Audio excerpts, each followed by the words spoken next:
Let's go inside and take a look at that Dutch door and see what we need to do. You can do half a grapefruit granola by the pound, or you can do the Dutch, there's nothing yummier around. Do the Dutch. They already have one door over here that has been Dutchified, and they would like to do the same for the other.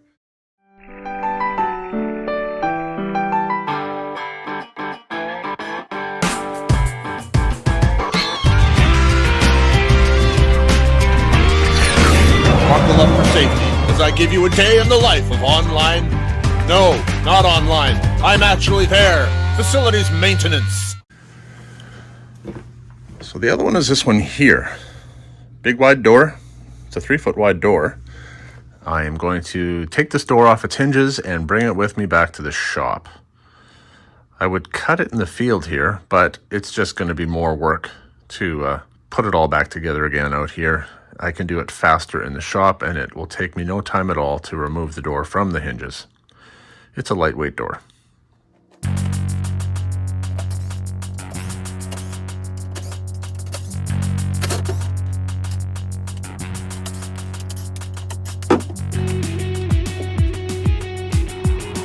Yeah, that sort of fits.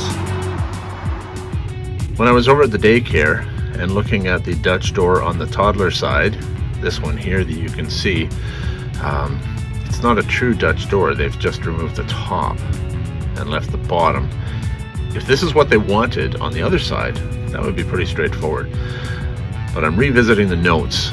We would like to have a full Dutch doors for both bathrooms on the 3 to 5, please, thank you.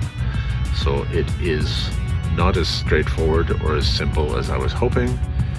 There's a little bit more work involved. I have to reinforce both the bottom and the top sections once I cut it in half.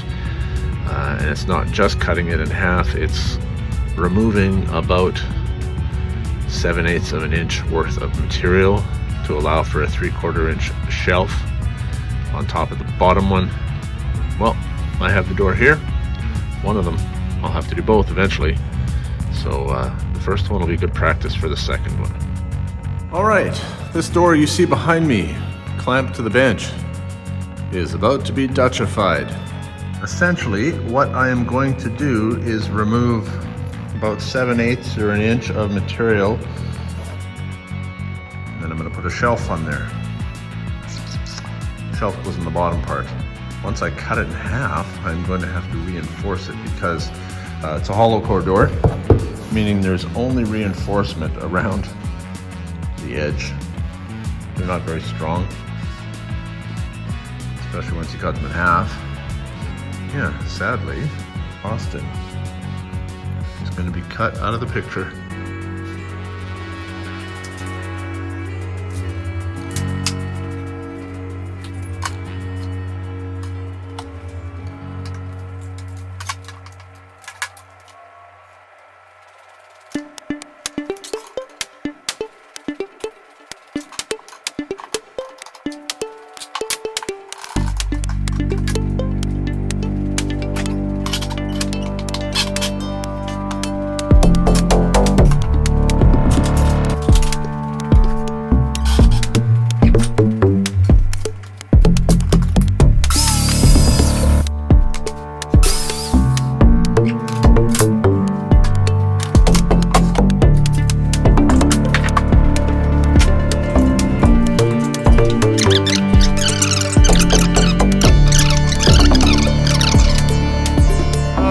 Let's try that again. So now, two things. I need to create an infill piece to go here, and then I'll clamp and glue that, and that'll strengthen up the bottom, and then prepare that for the shelf that's going to go on top of that. And this top piece that came off, I need to make another cut on here because I need to remove about 3/4 of an inch. Because the shelf that I'm going to put on there is going to be 3/4 of an inch thick. I've got a kerf. I'll have another kerf here, so if I remove 3/4 from here, the kerf will ensure that I have enough clearance for the door to open and close.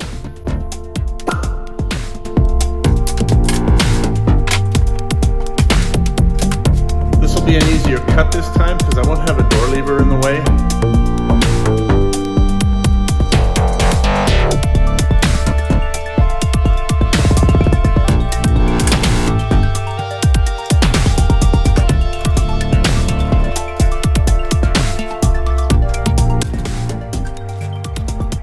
Well, I temporarily ran out of space to record a video while I was cutting that last cut. I've gone back in and I've made some room, so now I need to cut infill pieces for here and here. And the size of those is 28 1/4 by 1 1/8. So I'm just going to take a piece of scrap plywood and cut it at 1 1/8 wide, 28 1/4 long, slip that in with a little glue, clamp it, and then go home. And tomorrow morning when I come back, these will be ready to start putting back together.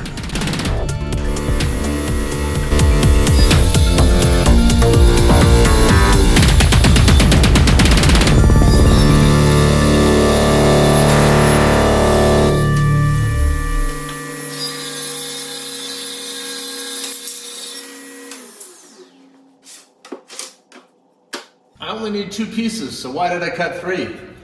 That's because I noticed this one piece when it came off is completely delaminated, and so I don't want to use that.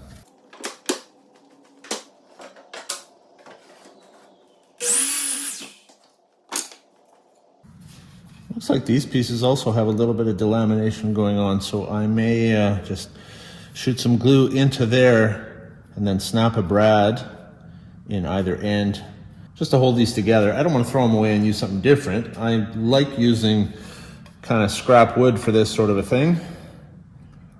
So that's what I'm going to do.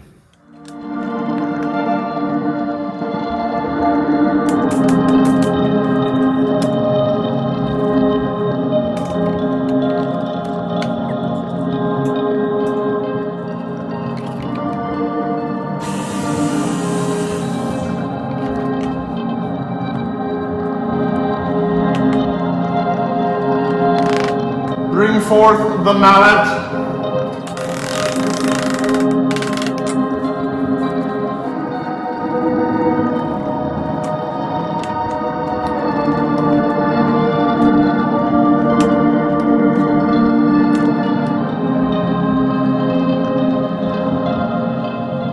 That will be stronger than it was before.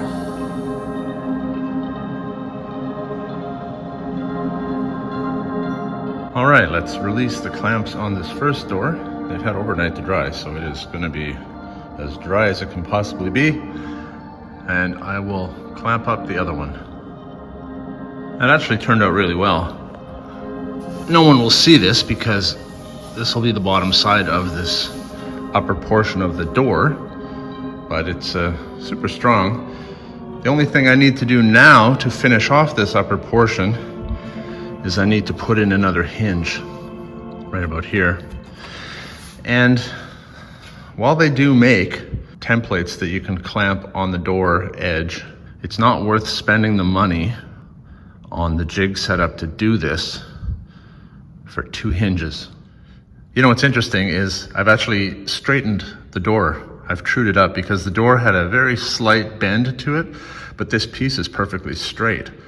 And by gluing and clamping that in position, I've actually trued up the door, so it is now perfectly straight and stronger than it was before, even though it's only half a door. Well, the bottom portion of the door here has been clamped up for about an hour. I'm going to leave the clamps on for a little bit yet because I have to make a shelf. I'm actually making a true Dutch door in that I'm going to be using both the top and the bottom. But based on those photos that I took, I am going to try and work out a shelf that'll go on here. And when I say photos, I'm referring to these guys right here.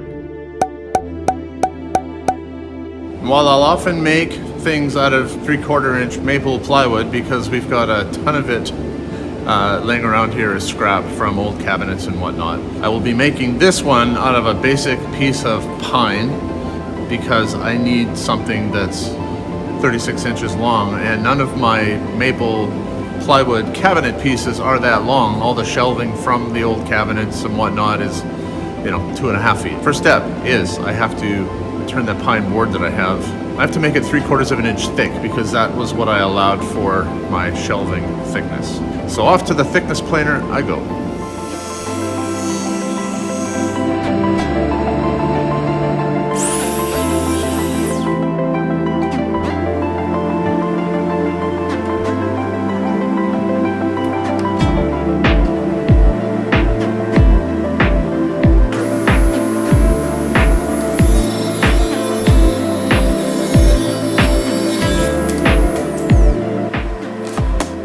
Alright, from these I will now attempt to make 2 shelving pieces. I don't know what you call them. The shelf on the top of the bottom door. Is it a shelf? Or is it a ledge? I know not. Well, providing I have transferred all of my measurements and drawings correctly, this is how I should be cutting this out. So I will do this one, I will transfer that to this one, and then I will have both of those done. I don't think I will attach them to the top of the door though until I get back to the daycare and I put the door back in place. I think that would probably be the wisest. I'm actually probably just better to take some glue and a brad nailer with me, and when I get there, put the door back in, then I can place these in position and fasten them to the door. I will cut them out, sand them, finish them with some varathane, and then I can head back to the daycare with the top and the bottom of these doors here.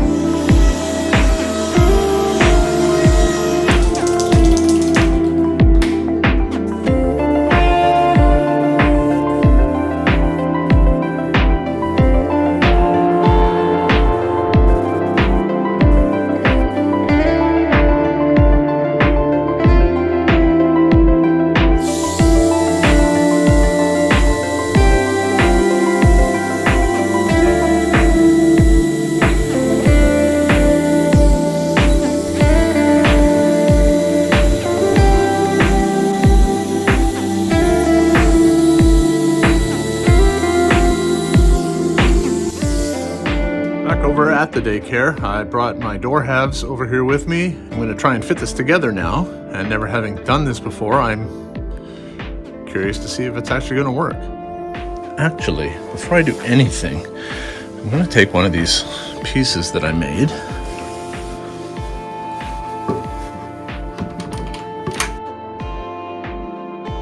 See how well it matches up with this one over here. I mean, if I lay it over top like that,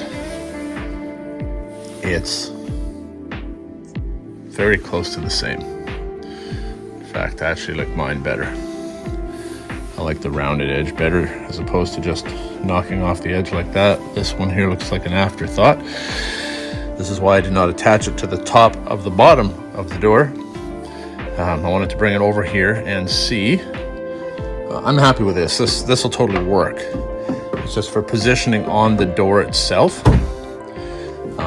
Yeah, I'd want the door mounted and closed to see where... Oh, no wonder this is so sloppy. There's no strike plate in there. Well, nobody's asked for that to be fixed. And I don't have one with me. If I had one with me, I'd put one in there for sure. But it's not uncommon at all for me to be working on something somewhere where someone has told me about a problem and they need it addressed, and I'm there addressing the actual problem, and I find other things.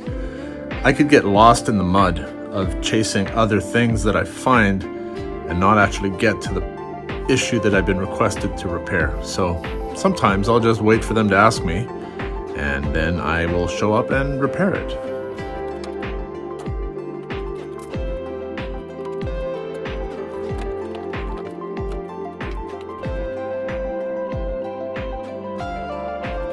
I can always rely on finding a book thick enough to act as a spacer that I need for doors.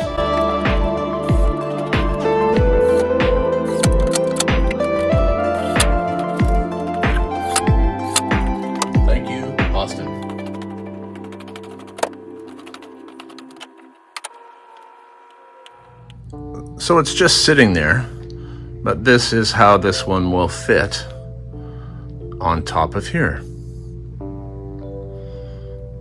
That doesn't look too bad, actually.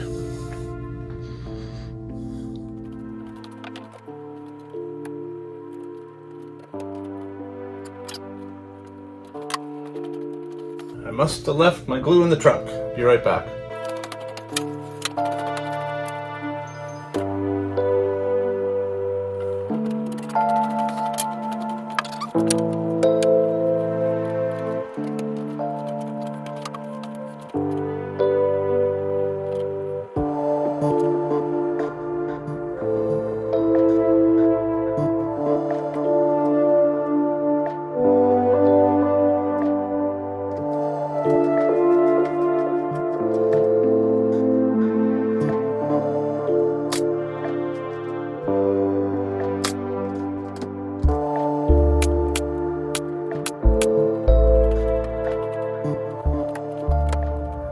And I've brought a little wood putty, so now I'm going to just fill in these little nail holes and then hit that with another mist of varathane, and then this bottom piece will be done. Now, before I do that, I can hit it with the wood putty, but before I put the varathane down, I'm going to fit my upper door, because what I have to do is figure out exactly where this hinge is going to go, and then it's going to be more difficult to do this one than it was doing the edge of the door itself right here, because I had a little bit of access to it. I mean, if I wanted to, I guess I could remove this piece of trim, which actually might not be a bad idea. Remove this trim in order to route out for my hinge, and then just put the piece of trim back in. We have the technology to do that.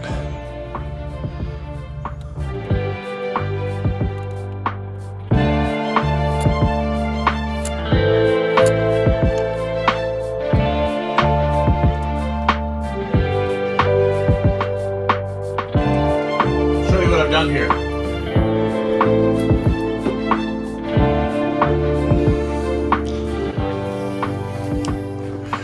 So, I've mounted the upper portion. I've attached it with its original hinge. I'm looking at this gap right here, and I've got a nice even gappage all the way along the bottom there. I don't know if you can see that, but trust me, it's there. So now I gotta pull off a hinge from that door over there, because this one needs all its hinges. I'm going to mount the hinge here, and then I'll use the other part of the hinge to mark out exactly where I need to router my pocket here. It's a bit of a tedious process for sure. So you see what I've got going on here, yeah? This hinge actually fit very well, and I measured to make sure that the distance from here to here was the same as here to here, so it wouldn't look goofy. And yeah, just have to make sure that these are perfectly in alignment before I trace this here, and that will tell me exactly where I need to router for this hinge.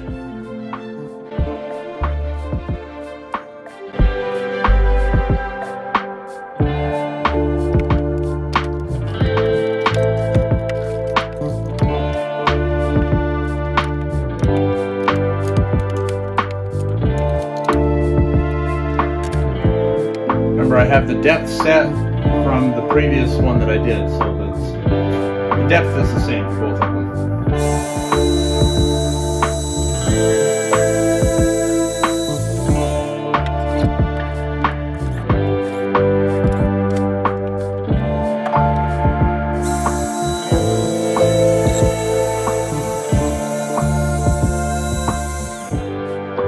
It'll do the job, although it's not quite as pretty as the one that I did in the shop,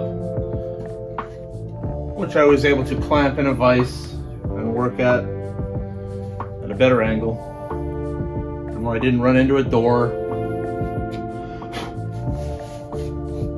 But this will be all right.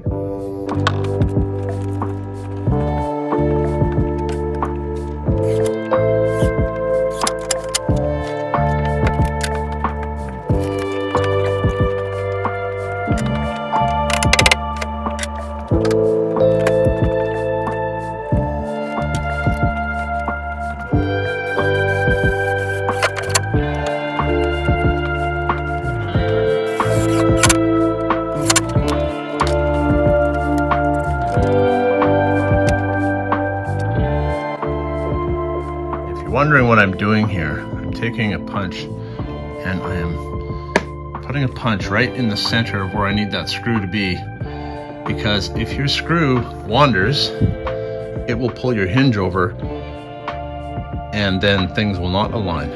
And I'm dealing with a very fine alignment tolerance here, so it has to be perfect. Well, moment of truth here. If the door opens and closes and the top and the bottom do not bind with each other, that's awesome. And the fact that I've managed to save their watch me grow tree, that's just an added bonus.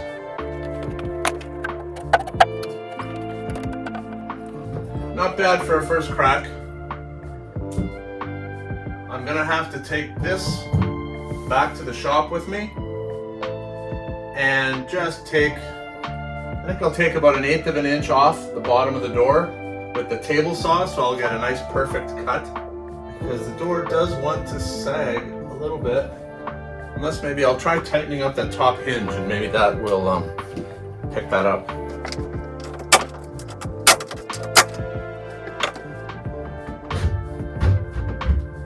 No, it's fine.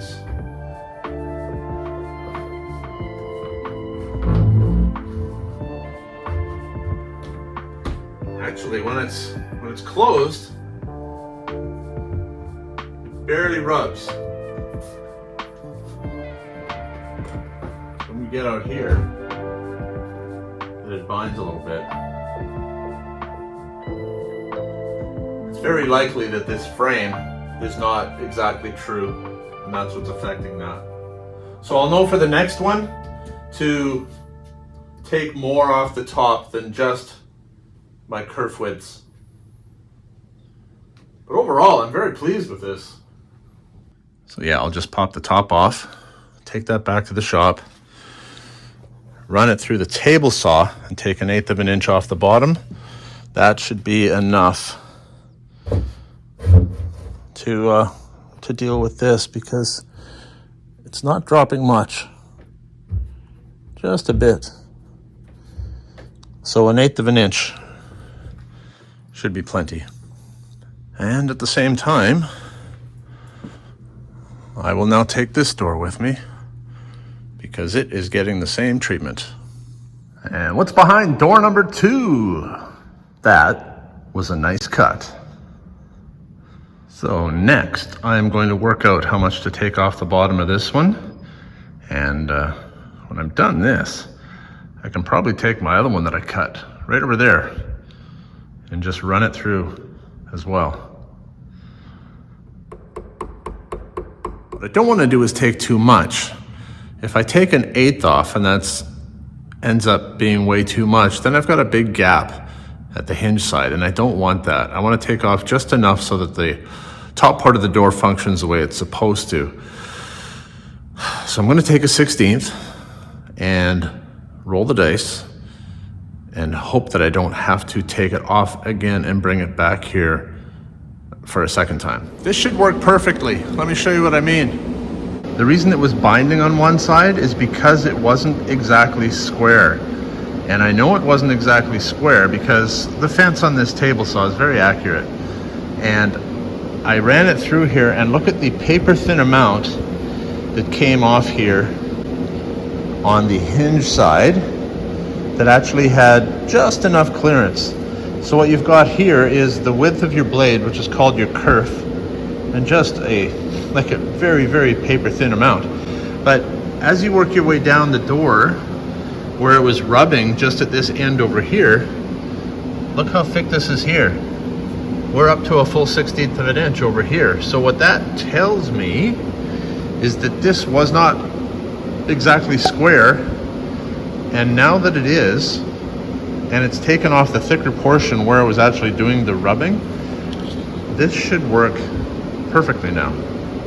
So I'm just going to take my other piece over there, the upper portion of the other door. The doors are the same size, the frames are the same size, and I'm just going to run it straight through here to give me my ideal size for my upper portion.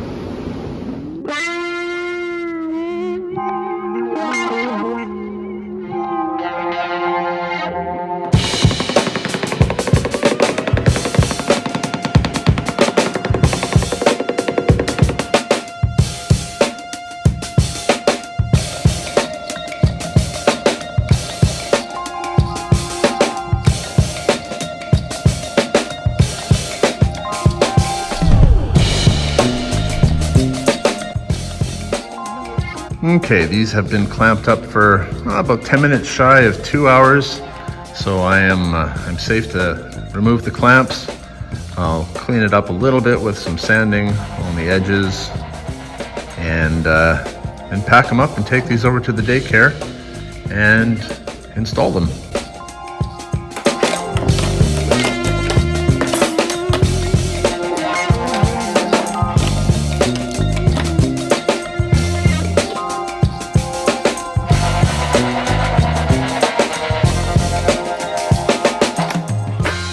Okay, I've got all my doors hauled into the daycare.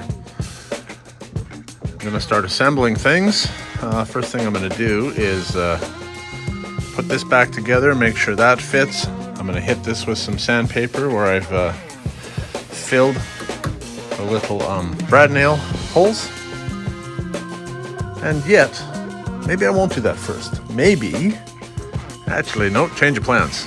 I'm gonna put this one on first, so I can put my ledge on, so I can fill the brad nail holes with putty and let that dry while I do the rest of it, so that the last step that I do is sand that, hit that with a little bit of Varathane, and then I'm done. Plans change just like that. You gotta think on the fly. You gotta be ready to go left, right, straight ahead, sometimes backwards.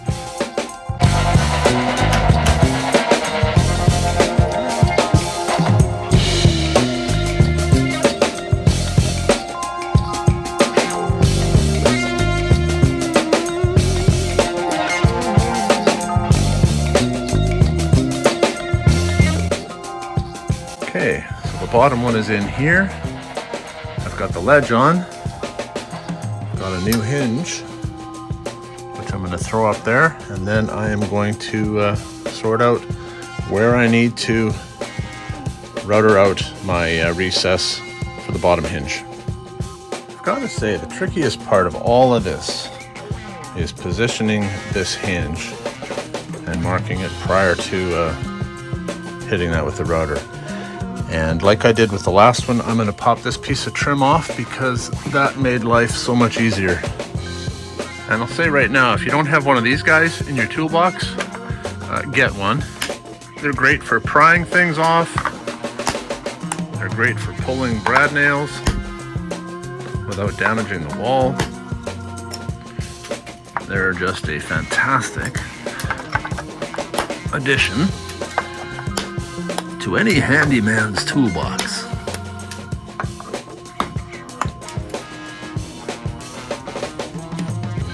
That looks good.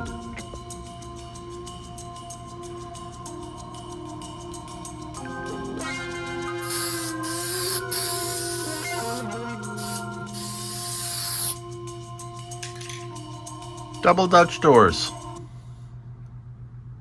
Well, I have to say that I'm pretty pleased with the way this Dutch door project is turning out. We're in the home stretch. I just have to add a couple of small pieces of doorstop trim and a couple of barrel bolts. Now, as for the doorstop trim, that's just going to go right here. It's basically an extension of this piece of trim that you see right here is going to run across here. Because what we don't want is the ability for people to peek underneath the door gap. We can't have that.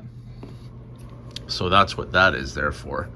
And the barrel bolt will attach here on this portion of the door with a drop down post that will essentially, when you engage it, will turn this into a single functioning door. And then when you release the barrel bolt, you can move the top part independently. So I don't know how they're going to use it ultimately. What I can imagine them doing is throughout the day, perhaps they will just have this sitting open like that and they'll use the bottom half. Or they may wish to keep them tied together. I don't know. That'll be up to them. I just build them. But let's get these pieces of doorstop trim measured up and installed so we can call this project done.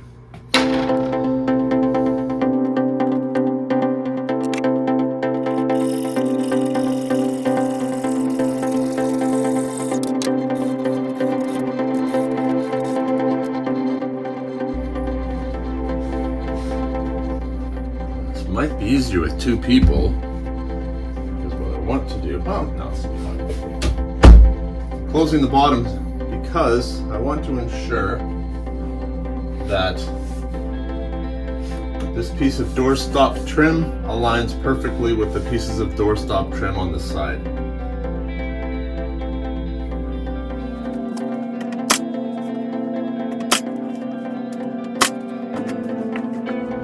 And because I don't have shorter brad nails, I've had to use these longer ones, and then I'll just clip them off.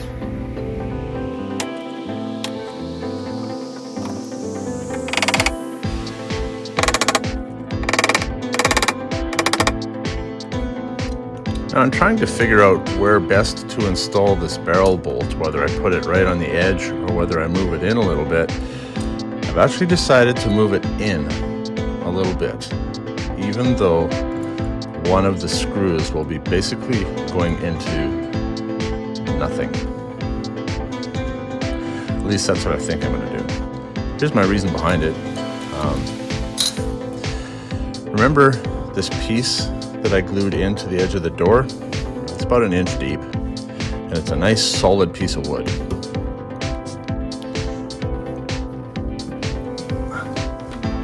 If we look up underneath here, this is just MDF.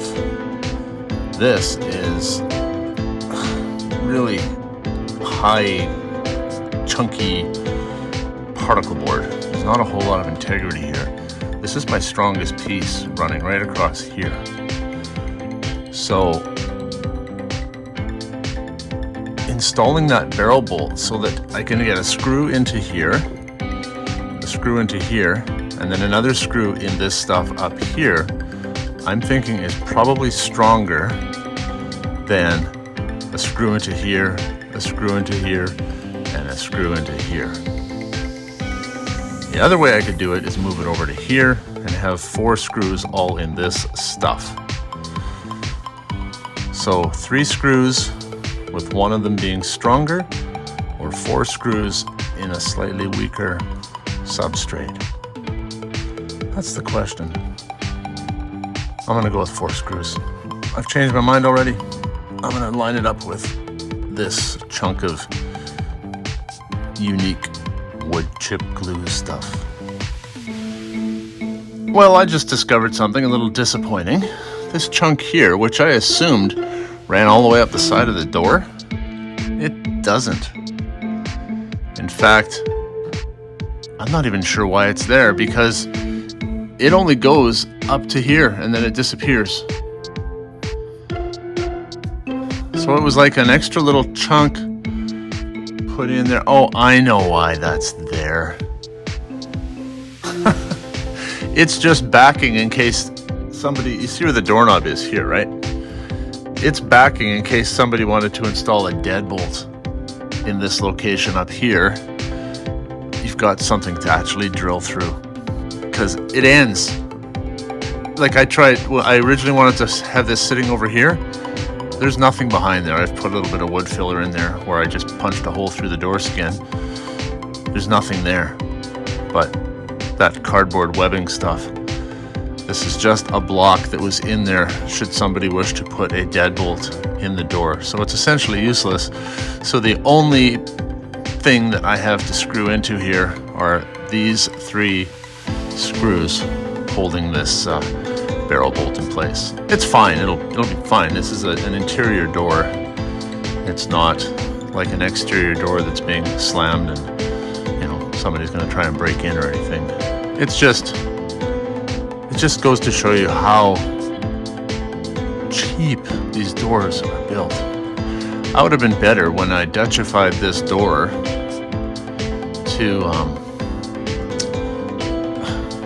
chip this block out of here completely. Had I known it only went in another 1.5 inches or so, chip it out completely, and then make this piece that I put in here, because I have access to a thickness planer. I could have taken a chunk of wood and made it 1 1/16 wide and 3 or 4 inches deep, and put a nice big solid chunk in the bottom of here. But this is all in retrospect, right? Hindsight is 20/20. You don't know these things going in sometimes. So what I'm going to do now is drill my hole for the bolt, and I'm going to sort that out by just closing this, and I'm going to tap this with a hammer. That'll leave me an impression where I need to drill my hole.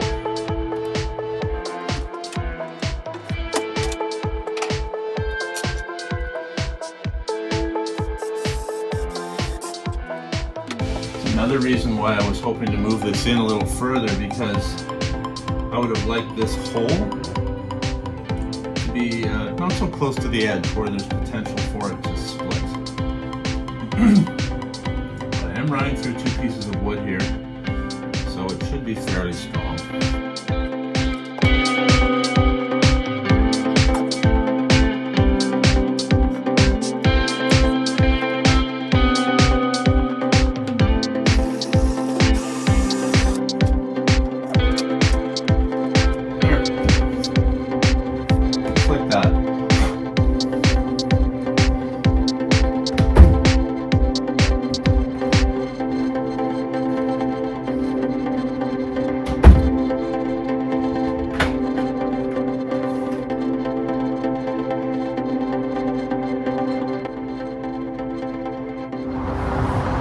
And with that, the final job of the trifecta of jobs here at the daycare is done. I appreciate you taking the time to watch. Have a great week.